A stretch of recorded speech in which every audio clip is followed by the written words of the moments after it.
Hello students, welcome again at our next online lecture. Last time I wanted to speak to you, and I did, frankly speaking, about stress in the workplace in general. And today I would like to briefly discuss stress of a foreign language teacher. Why foreign language teacher stress? Is it different from general workplace stress? Are foreign language teachers more stressed than teachers of other subjects? If it's our offline meeting, I usually stop for a while, ask those questions and wait for your answers. Now you need to think about the answer, frankly speaking.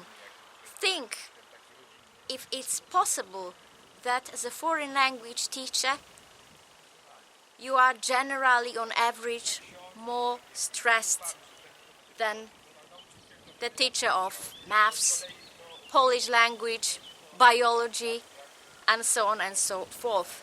If you are more stressed, you think why? What makes you more stressed? As you probably know, there were many researchers referring to stress and workplace stress and stress of teachers in general. One researcher, very, let's say, well-known already, established in the field of teacher stress is Chris Kyriakou, who started his research in early 70s or late 60s. He discovered that work as a teacher, that teaching job, is very, very stressful.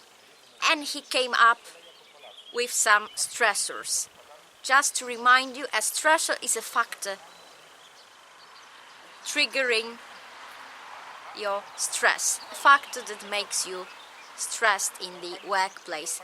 Before speaking about foreign language teacher stress, just to remind you what stress is. As you probably know, if you watched the last lecture, it's a non-specific reaction of your organism to any demand made in it.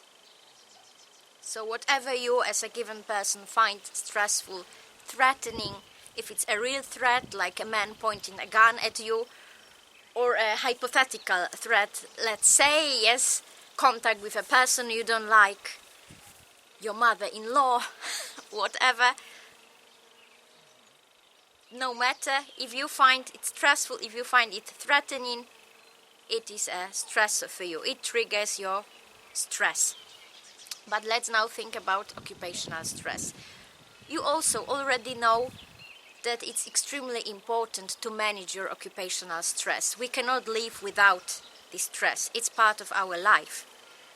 But we need to learn how to cope with this stress we experience. So how to cope with foreign language teacher stress?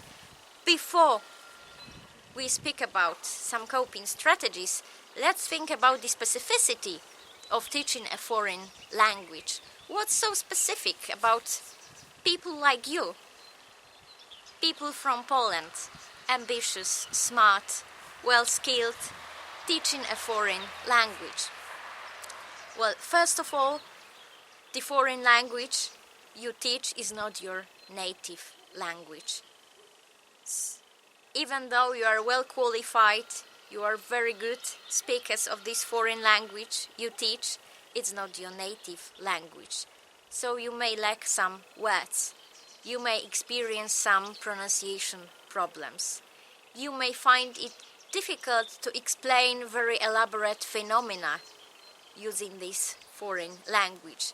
This is something a teacher of biology, maths, Polish usually doesn't experience, because they explain things, phenomena related to their subject matter using their own native language.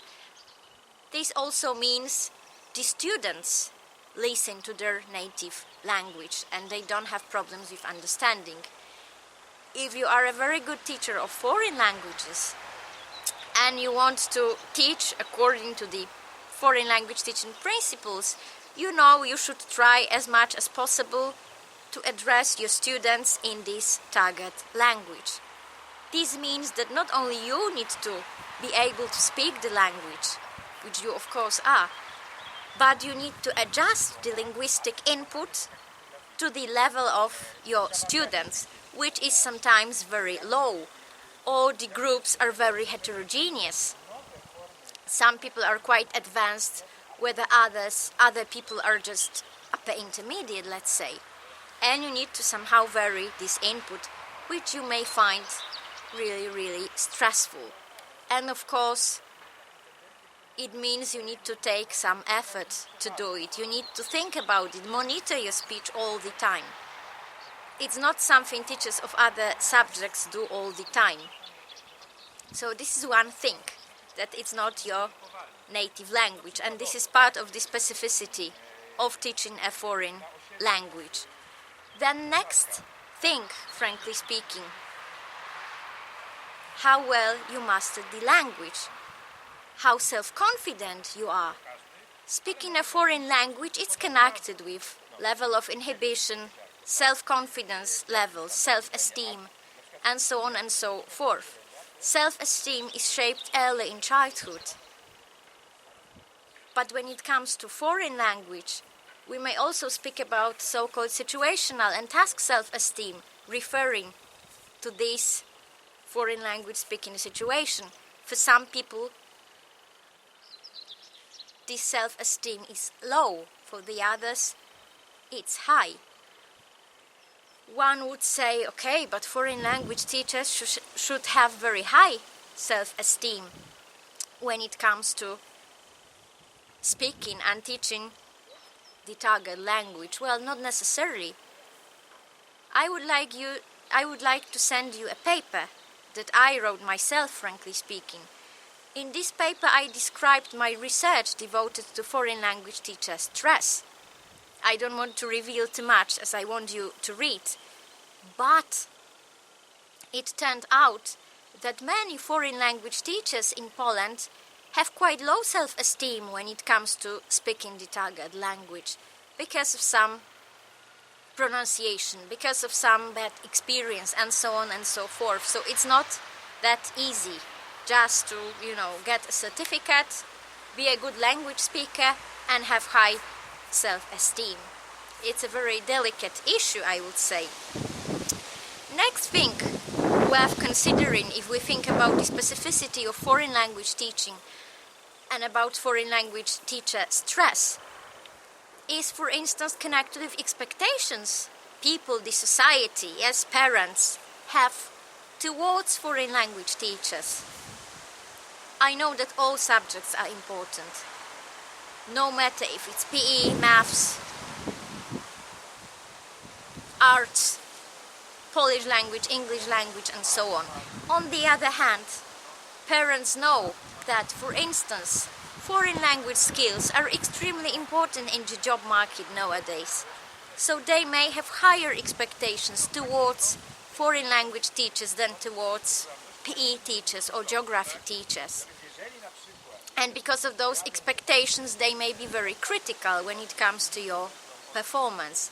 And it is something you need to cope with as a foreign language teacher.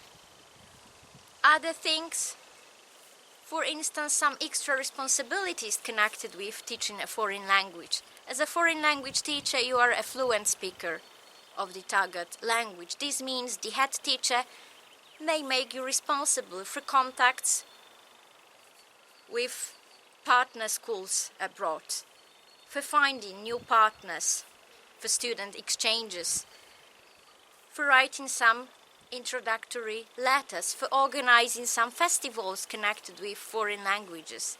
This means you have some extra duties. And as you probably know, work overload contributes to occupational stress. There are, of course, many more factors referring to foreign language teacher stress, which I hope you will read about by reading the paper I'm going to send.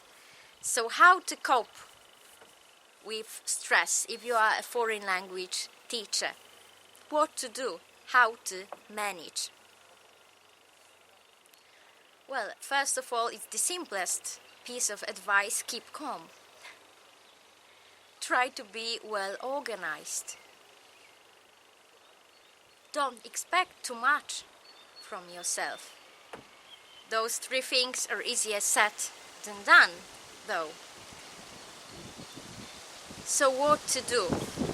First of all, let's think about the first stressor: self-esteem, inhibitions, all those emotional, affective factors connected with teaching a foreign language.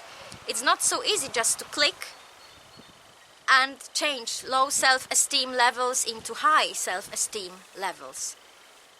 It's rather step-by-step approach. So what to do to boost your self-esteem, referring to foreign language teaching?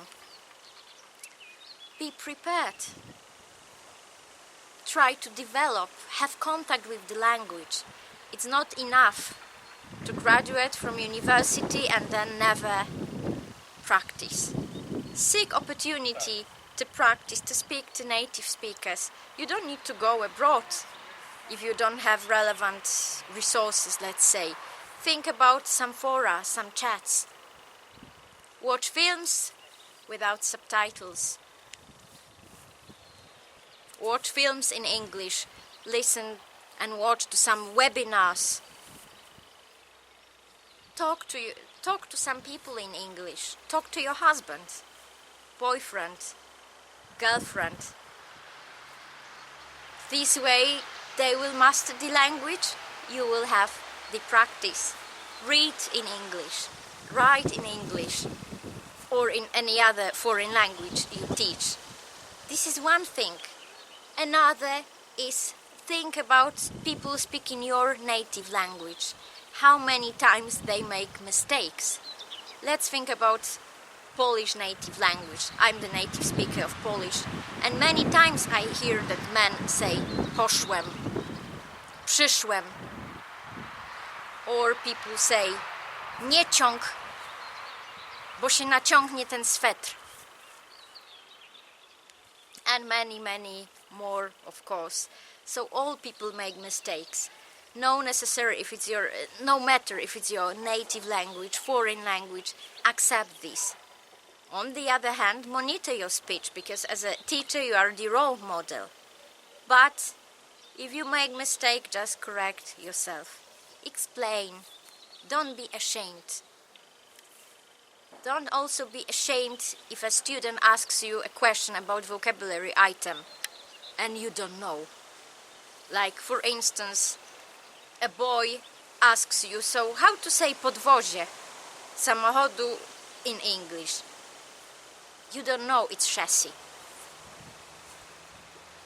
You know, some people would say, okay, Kowalski, so you interrupt.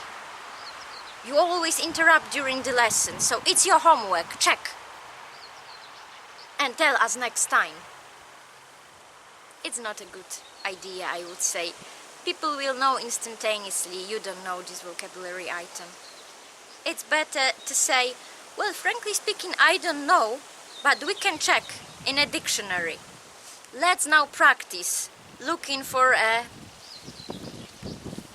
word you don't know, you seek for, using a dictionary. This way they master some skills, or say, I will check it for you and I will tell you later, but do it later.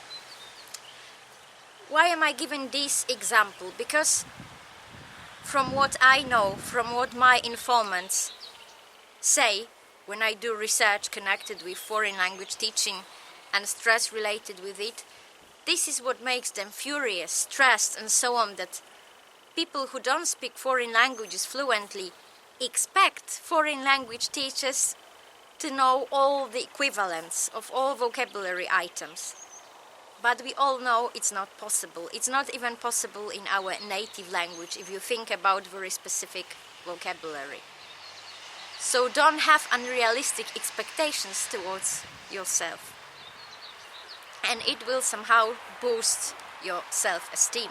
On the other hand, be always prepared, and this way you will have the feeling you have control over your classes. When it comes to some extra duties, Well, I cannot tell you just ignore what the head teacher says. Be wise, try to plan, try to talk to them and say how much time it takes.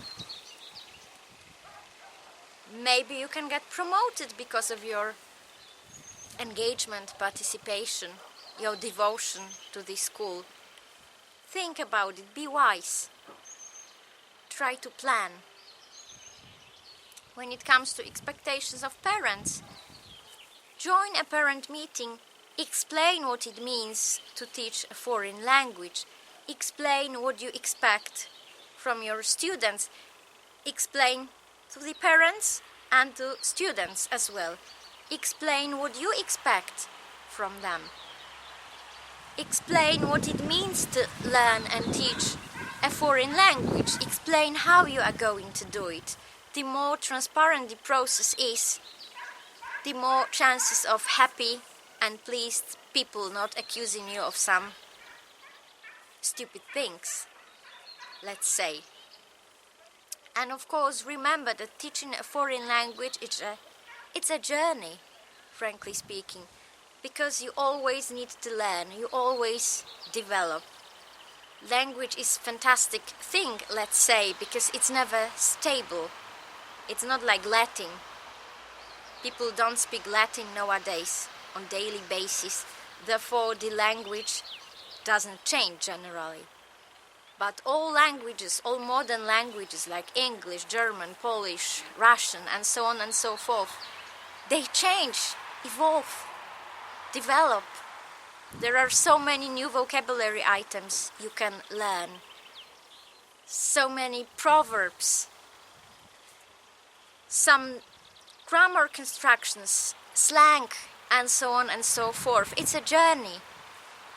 You can develop, you can find new things, you can be better and better. So it's good to make progress. If you do it, if you practice, you seek opportunity to learn, you are a happier teacher, I would say. And remember that teaching is exchanging.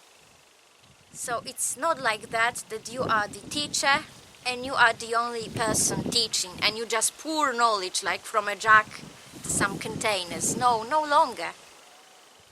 Nowadays, but I'm sure you know very well, we have learner, student-centered classrooms. This means that a student is equally important or even more important than a teacher. This means it's exchange. You teach students, but you also learn from them. Not only you learn how to be a good teacher because you solve some problems, you experience some new situations, but your students who are young people, probably interested in computer games, YouTube films, some videos, some chats and so on and so forth, they knew some vocabulary items you don't know. They know some proverbs. They know which words are fashionable nowadays, for instance in English-speaking countries, like, for instance, the phrase to go window shopping. This is a phrase quite popular among teenagers. They just go shopping without spending money. They just watch some pieces of clothing, shoes, some devices, and they call it window shopping. This is what you can learn from your students, for instance. And then you don't blame if you admit, you may learn from your students, if you admit it's a process and two parties gain new pieces of information. This way you accept this, that you are not the only knower in this room. You accept that you are fully entitled to make mistakes. You accept that you don't need to know all the things related to this target language. And again, this way you are a happier teacher. And of course there are many more coping strategies. These were these most important ones, connected with emotional aspect of being a foreign language teacher and of teaching a foreign language.